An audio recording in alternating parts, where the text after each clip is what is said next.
Bonjour et bienvenue. Aujourd'hui, on va décortiquer ensemble 3 tests cliniques absolument essentiels pour une pathologie neurologique bien précise. Allez, on attaque tout de suite. Alors, voilà le topo. On a un patient et on suspecte que sa moelle épinière est comprimée. Que faire? Comment est-ce qu'un clinicien peut très vite se faire une idée de la situation? Parce que là, le temps, c'est vraiment un facteur clé. Eh bien, on va voir que des gestes étonnamment simples peuvent donner des réponses très rapides.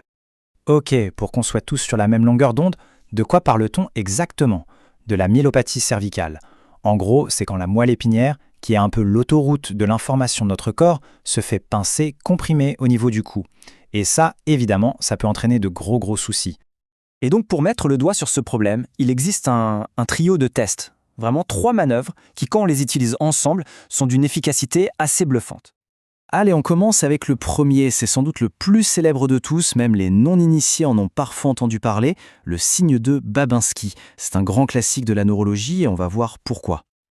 Alors, comment ça se passe? C'est tout simple. On prend un objet qui n'est pas pointu, comme le manche d'un marteau à réflexe, et on va venir gratter fermement le bord extérieur de la plante du pied, en partant du talon et en remontant vers les orteils. Fermement, hein, mais sans faire mal, bien sûr.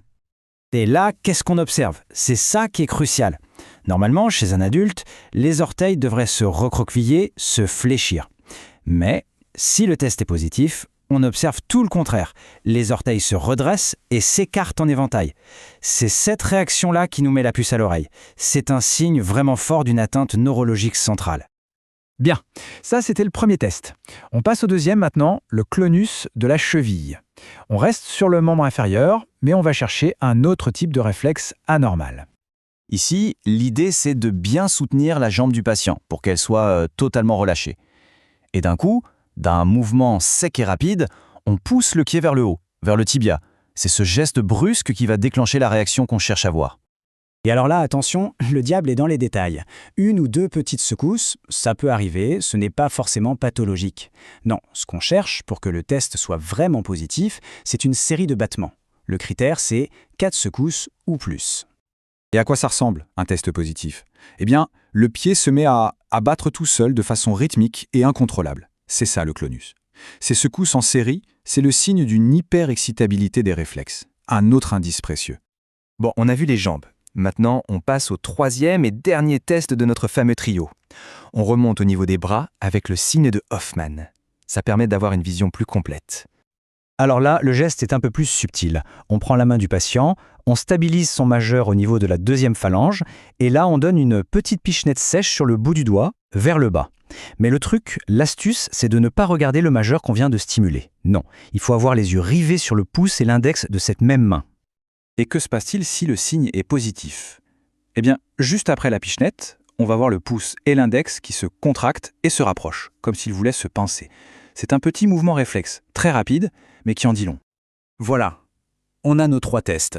Et c'est là que ça devient vraiment intéressant. Parce que, pris séparément, chacun de ces signes a une certaine valeur, c'est sûr. Mais c'est quand on les combine, quand on les utilise comme un seul et même outil, que leur puissance de dépistage devient, vraiment énorme.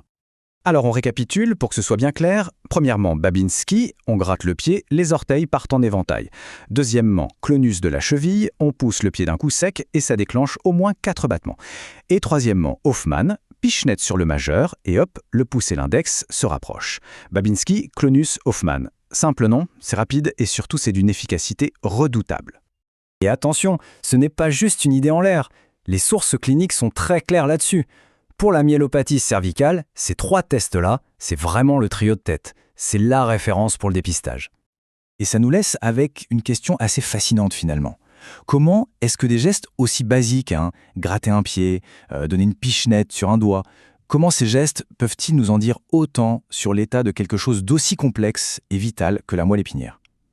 C'est quand même incroyable, ça montre à quel point tout est connecté dans notre système nerveux. Une belle porte ouverte à la réflexion.